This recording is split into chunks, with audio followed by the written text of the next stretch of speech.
Budget নিয়ে ময়মনসিংহবাসীর প্রতিক্রিয়া জানাতে সরাসরি যোগ দিচ্ছেন আমাদের সহকর্মী আওলাদ রুবেল। রুবেল, বাজেট নিয়ে কি বলছেন স্থানীয় মানুষ? গতদিন থেকে আমরা যেমনটি দেখছিলাম বিভিন্ন মহলের বিভিন্ন ধরনের মন্তব্য পাওয়া যাচ্ছে। এই মুহূর্তে আপনি কোথায় আছেন, তারা কি বলছে?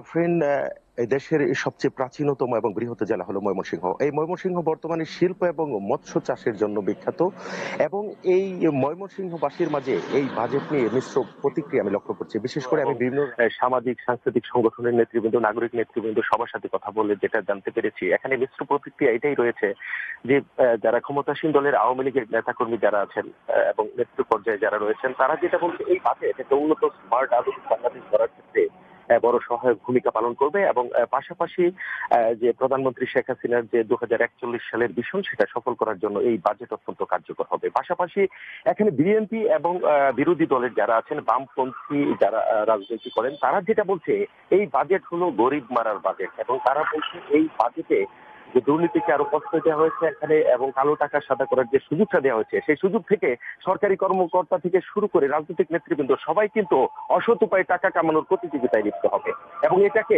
একটা দুর্বৃত্তায়ন তারা বলছে। এবং তারা বলছে যে বাজেটে সাধারণ খেটে খাওয়া মানুষের তেমন কাঙ্ক্ষিত কোনো কথা নেই, তাদের আসার কোনো বাণী নেই।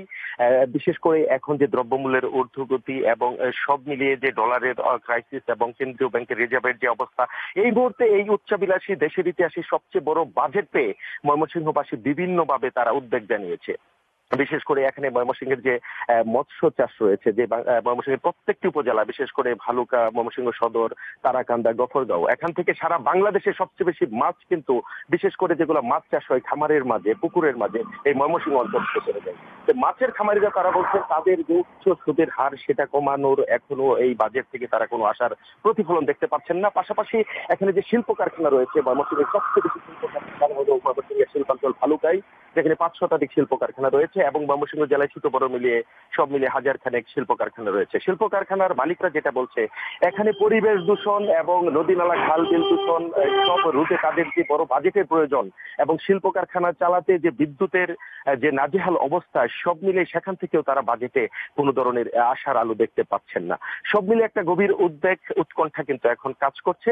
পাশাপাশি ময়মনসিংহ হলো শিল্প এবং সংস্কৃতির নগরী।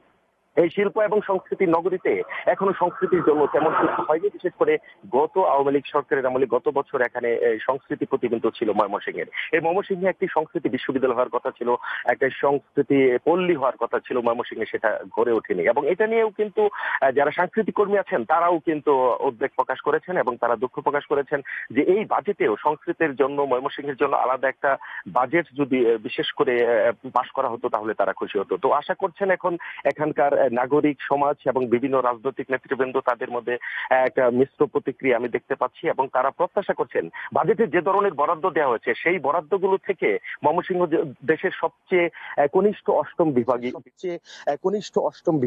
বিভাগ, এই বিভাগীয় শহরে এখন এই অবকাঠামো উন্নয়ন এবং শিল্প কারখানার উন্নয়নে সব মিলিয়ে সরকারি পর্যাপ্ত বাজেট থেকে বরাদ্দ দেবে এবং কাজ করবে, এটাই ময়মনসিংহবাসী এখন প্রত্যাশা করছে। গফরিন, এই ছিল আমার কাছে ময়মনসিংহ থেকে বাজেট প্রতিক্রিয়া নিয়ে সর্বশেষ। ময়মনসিংহ থেকে জানাচ্ছিলেন আওলাদ রুবেল, আপনাকে ধন্যবাদ জানাচ্ছি।